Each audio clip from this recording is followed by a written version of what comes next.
ગુજરાતના પૂર્વ નાયબ મુખ્યમંત્રી એટલે કે નીતિન પટેલ હવે નાયબ મુખ્યમંત્રી હોય તો સ્વાભાવિક છે હાલના નાયબ મુખ્યમંત્રી અંગે એટલે કે હર્ષ સંઘવી અંગે તેમનો શું વિચાર હોઈ શકે છે. લઠ્ઠાકાંડ થયું છે, ઝેન્ઝી આંદોલન થયું છે, મૂળ લોકો માર્યા ગયા છે, તેને લઈને સોમનાથ દર્શન કરવા નીતિન પટેલ પહોંચ્યા હતા અને નીતિન પટેલે જે વાતો કહી છે એ જાણીને એ સાંભળીને તમને જરૂરથી થોડું આશ્ચર્ય લાગશે અને થોડી હસી પણ આવશે. તેઓએ સીધી રીતે તો નહીં પણ આડકતરી રીતે પણ પોતાની વાત જે મનની વાત છે તે કહી છે. નમસ્કાર, હું છું ચિંતામણી પુત્ર અનિલ પટેલ. સ્વાગત છે આપનું અમારા કાર્યક્રમમાં. આવો સાંભળીએ નીતિન પટેલ લઠ્ઠાકાંડ મુદ્દે અને ઝેન્ઝી આંદોલન મુદ્દે શું કહી રહ્યા છે. અહીંયા દર વર્ષે હું જોઉં છું કે સતત વ્યવસ્થાઓ વધતી જાય છે અને ભક્તોને પણ એનાથી ખૂબ મોટો લાભ થાય છે, અનુકૂળતા થાય છે. આ વર્ષે જે ટ્રસ્ટ તરફથી વધુ મોટો ડેવલપમેન્ટ માટે કોરિડોર બનાવવાનું આયોજન શરૂ કર્યું છે એમાં મને ગઈકાલે જાણવા મળ્યું એ પ્રમાણે ખૂબ મોટા પ્રમાણમાં ખાનગી મિલકતો સારી કિંમત આપી અને ટ્રસ્ટ દ્વારા સરકાર દ્વારા ખરીદવામાં આવી છે. એટલે આવનારા ભવિષ્યમાં હજુ પણ ભગવાન સોમનાથના આશીર્વાદથી અહીંયા વિકાસ થવાનો છે અને એનો લાભ ભગવાનના ભક્તોને કાયમ માટે મળવાનો છે. ખાસ કરીને નીતિનભાઈ, યુવાનો હવે આંદોલનના માર્ગે ચડ્યા છે. નીટના પેપર લીક મુદ્દે જંતર મંતર પર જે પ્રમાણે થયું, ઝેન્ઝી મુદ્દે આપનું શું માનવું છે? જો આંદોલનો તો આઝાદી વખતે પણ થતા હતા, આઝાદી પછી પણ થયા છે. ગુજરાતમાં નવનિર્માણ આંદોલન થયું. હું પણ એ વખતે 18 થી 20 વર્ષની ઉંમર, 2 વર્ષ આંદોલન ચાલી ત્યારે એ ઉંમરનો હતો. આ તો શબ્દ નવો આવ્યો છે, પણ યુવાનો હંમેશા એ જ્યારે અમને કોઈ વિચાર આવે, કોઈ પ્રેરણા મળે, કોઈ પ્રોત્સાહન મળે તો પોતાની રીતે આંદોલન કરતા હોય છે. પણ સામા પક્ષે જે તે વખતે જે સરકાર હોય, નેતાગીરી હોય, એ પણ પ્રેમથી યુવાનોને સમજાવી અને આંદોલનનું નિરાકરણ કરે છે. અહીંયા દિલ્હીમાં પણ જે આંદોલન થયું એ આપણે બધા જોઈએ છીએ કે ભારત સરકાર દ્વારા ખૂબ વ્યવહારિક રીતે કુશળતાપૂર્વક એ આંદોલનને સમાધાન કરવામાં આવ્યું. આંદોલનના પારણા પણ કાર્યકરોએ કર્યા અને હવે એ વાત ધીમે ધીમે ઓસરી જશે. ખાસ કરીને સોમનાથ મહાદેવમાં અનન્ય શ્રદ્ધા ધરાવો છો. આજે શ્રાવણનો દ્વિતીય સોમવાર છે, શું ભગવાનને પ્રાર્થના કરી? ભગવાનને તો બધાને આનંદ કરાવે, બધાને સુખી રાખે, બધાને તંદુરસ્ત નિરોગી રાખે અને આપણું ગુજરાત, આપણો ભારત દેશ એ હજુ વધુ ને વધુ સુખી, સંપન્ન અને શક્તિશાળી થાય એવી ભગવાનને પ્રાર્થના કરી છે. સાથે સાથે દર વખતે જ્યારે હું આવતો હતો ત્યારે ઘણો સારો વરસાદ ઘણા ગુજરાતમાં થઈ જતો હતો.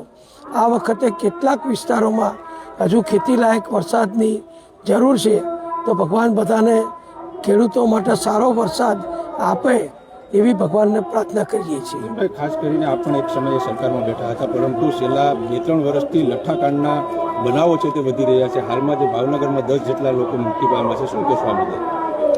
જો આવા વ્યસન કરનારા એ ક્યાંય ને ક્યાંયથી આવું પીણું, કેફી પીણું પ્રાપ્ત કરી લે છે.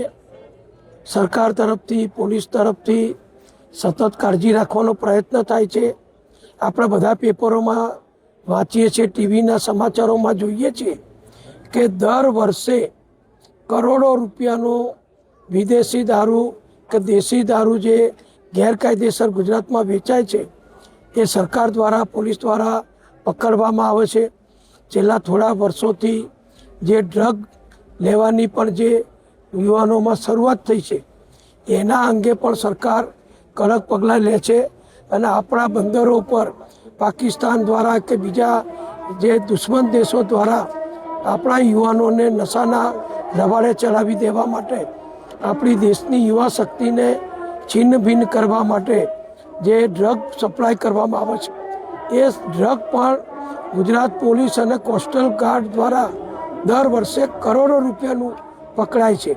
એટલે જેટલું આવે છે એમાંથી મોટાભાગનું પકડાઈ જાય છે અને ક્યાંક જો નીકળી જાય તો એનો દુરુપયોગ થાય છે. આખરે પૂર્વ મુખ્યમંત્રી શંકરસિંહ સહિતના લોકો પણ ગુજરાતમાં દારૂબંધીની વાતની મુહિમ ઉપાડી છે. ગુજરાતમાં દારૂબંધી હોવી જોઈએ, શું કહેશો?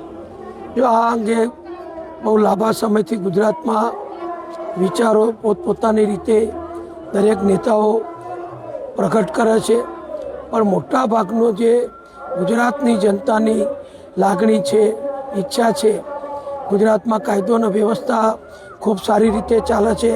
આપણા આખા ગુજરાતીઓ આખા દેશમાં કહીએ છીએ કે અમારી બહેન દીકરીઓ નવરાત્રિ હોય, દિવાળી હોય, લગ્ન સિઝન હોય કે બીજા કોઈ પણ પ્રસંગો હોય, એ ગમે ત્યારે રાત્રે સોનાના દાગીના પહેરીને પણ છૂટથી સલામતપૂર્વક ફરી શકે છે.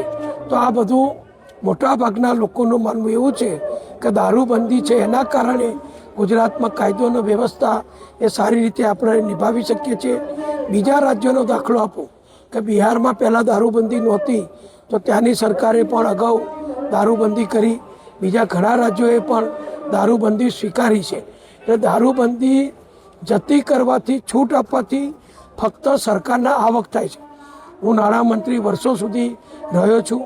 અમારે પણ દર વર્ષે દરખાસ્ત આવે કે આપણે જો દારૂબંધી ઓછી કરીએ, હળવી કરીએ અથવા મુક્ત કરીએ તો ગુજરાતને હજારો કરોડની આવક થાય એક્સાઇઝની.